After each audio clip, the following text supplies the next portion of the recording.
वजारत दाखिला के मुतालबात ज़र पर बहस में हिस्सा लेते हुए बहुजन समाज पार्टी के MP mister Ilyas Azmi. Parliament में मिस्टर आज़मी फर्जी इनकाउंटर के नाम पर बेगुनाहों के कत्ल की जोरदार अल्फाज में मजम्मत करते हुए, उत्तर प्रदेश की बात मैं कर रहा हूं। उत्तर प्रदेश में अयोध्या जैसे संवेदनशील मुकाम पर एकदम सुबह सवेरे लाके 7 नौजवानों का कत्ल कर दिया गया। पुलिस ने किया, कह दिया गया कि लश्कर तैयबा के थे, जैश मोहम्मद के थे, पाकिस्तानी थे, और कम से कम 30-40 मुस्लिम नौजवानों को बलिया से सहारनपुर तक पकड़कर बंदर की तरह नचाया गया। यूपी में उनको जूते मारे गए अदालतों में। हालांकि उसमें कोई नहीं, जो 7 लोग मारे गए थे और पुलिस ने जिनको अयोध्या में मानव बम कहा था वो अयोध्या का ही रमेश पांडे था। ये साबित हो चुका। उत्तर प्रदेश की सेकुलर कही जाने वाली काबिल नफरत सरकार ने रमेश पांडे के घर वालों को बहुत मोटी रकम देकर उनका मुंह बंद कर दिया और पर्दा डाल दिया उस पूरे फासिस्ट नाटक पर। अयोध्या में बाबरी मस्जिद परिसर के पास ये हुआ था। साजिश थी कि पूरे देश में आग लगा दी जाए हिंदू मुस्लिम उसकी। ऐसे लोग सेकुलर हैं हमारे मुल्क में जो अपने सेकुलरिज्म का दम भरते हैं। मैं समझता हूं कि उत्तर प्रदेश के मुख्यमंत्री से बड़ा सेकुलर तो शायद पैदा ही ना हुआ हो इस देश में, कहने को तथाकथित सेकुलर। जितने भी नौजवान मारे जाते हैं सब क्वालिफाइड होते हैं। कोई इंजीनियर होता है, कोई डॉक्टर होता है, सब वेल क्वालिफाइड लोग मारे जा रहे हैं मुस्लिम नौजवान। उत्तर प्रदेश में कई दर्जन हो चुके, महाराष्ट्र में RSS का चुका मैं। और मैं कहता हूं इसकी इंक्वायरी होनी चाहिए कि रमेश पांडे को इन्होंने जैश मोहम्मद लश्कर तैयबा का आतंकवादी बनाया था और मानव बम बताया था। वो अयोध्या का ही रमेश पांडे निकला। साथ में एक जो है रमेश पांडे था, 6 मुस्लिम नौजवान थे जो वहां मारे गए। ये सिलसिला कब तक चलेगा? मैं कहता हूं कि क्या हम लोगों ने अपना दिमाग खो दिया है? कश्मीर में वही लश्कर तैयबा और जैश मोहम्मद के लोग जब हमला करते हैं हमारी फौजी छावनियों में घुस जाते हैं या हमारे अर्धसैनिक बलों की छावनियों में घुस जाते हैं, कभी उनकी तादाद 2 से ज्यादा नहीं होती। 2 से ज्यादा उनकी तादाद नहीं होती। कभी आज तक नहीं आया कि 2 से ज्यादा रहे हों। लेकिन उत्तर प्रदेश में कि सेकुलर हुकूमत जब मुसलमानों का कत्लेआम करती है उनके नाम पर तो उनकी तादाद 5-6 हो जाती है। महाराष्ट्र की सेकुलर हुकूमत जब कत्लेआम उनका करती है तो 3-4-5 हो जाते हैं। गुजरात की सरकार जब उनका कत्ल करती है तो 4-5 हो जाते हैं। पांड्या वाले में 4-4 करके 2 बार मरवाया नरेंद्र मोदी ने। लेकिन कश्मीर में कभी 2 से ज्यादा कभी किसी ने सुना नहीं होगा। शिवराज पाटिल जी आप बैठे हैं और खुद दिल्ली जिसके जिम्मेदार आप हैं पाटिल साहब, और महाराष्ट्र के भी जिम्मेदार आप हैं, आप महाराष्ट्र से ताल्लुक रखते हैं। नागपुर में जो हुआ क्या आपको नजर नहीं आया?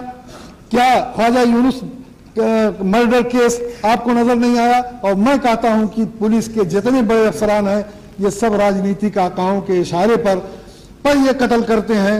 राजनाथ सिंह जो भाजपा के राष्ट्रीय अध्यक्ष हैं राज्यसभा में कह चुके हैं कि मैं उत्तर प्रदेश का मुख्यमंत्री रह चुका हूं। मैं पूरी जिम्मेदारी के साथ कहता हूं कि राजनीतिक आकाओं के इशारे के बगैर पुलिस ये सारे काम नहीं करती जो इंसानों का कत्लेआम होता है। अगर जुडिशियल इंक्वायरी कराई जाए तो ये राजनीतिक आका सामने आ जाएंगे।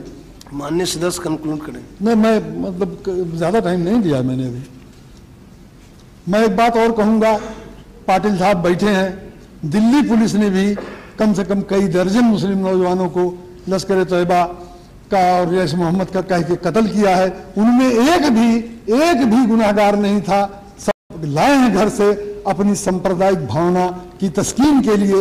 मार के उनकी तस्कीन हो गई कि हाँ हमने 5 मुसलमान मार दिए और 4 मार दिए, इसके अलावा कुछ नहीं था। दिल्ली में भी 4 सूबे सिर्फ हैं, उत्तर प्रदेश, दिल्ली, गुजरात और महाराष्ट्र। आखिर सवाल यह है कि क्या यही की पुलिस इतनी काबिल है और इतनी ये रिश्वतखोर, ये पब्लिक को लूटने वाले सियाह दिल लोग इतने बहादुर हो जाते हैं कि एक भी इनके खराश नहीं आई, कभी नक्सील नहीं फूटी इन 4 में पुलिस वालों की। और सिर्फ लश्कर तैयबा वाले जो हमारे 5-5, 7-7 जवानों को मार गिराते हैं उसके बाद खुद मारे जाते हैं, वो कश्मीर में तो अलग हो जाते हैं और यहाँ यूपी में आते हैं तो यूपी पुलिस इतनी बहादुर हो जाती है कि किसी की नक्सील न फूटे और सिर्फ वही मारे जाएं। गुजरात में भी पुलिस इतनी बहादुर होती है। ये सब घर से पकड़ के लाते हैं और ला के मारते हैं, जैसा सोहराबुद्दीन के साथ हुआ और जैसा ख्वाजा यूनुस के साथ हुआ। और मैं कहता हूं पार्लियामेंट को एक कानून बनाना चाहिए कि अगर देश में कहीं भी पुलिस किसी मुस्लिम नौजवान को पकड़कर कत्ल करती है और ये कहती है कि लश्कर तैयबा का था, ये जैश मोहम्मद का था, तो उसकी फौरन ऑटोमेटिक सीबीआई जांच हो जाए कि ये था कि नहीं था।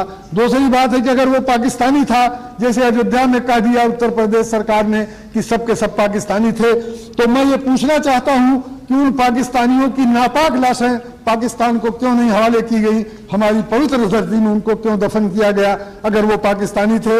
लाशें जाती हैं, हमारे देश के लोग जो बाहर मरते हैं उनकी लाशें हमारे यहाँ आती हैं।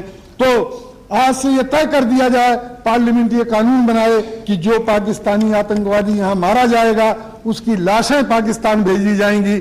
हमारी इस पवित्र धरती में उन नापाक लाशों को दफन करने की इजाजत नहीं दी जाएगी और जो दफन करेगा उसके ऊपर मुकदमा चलेगा।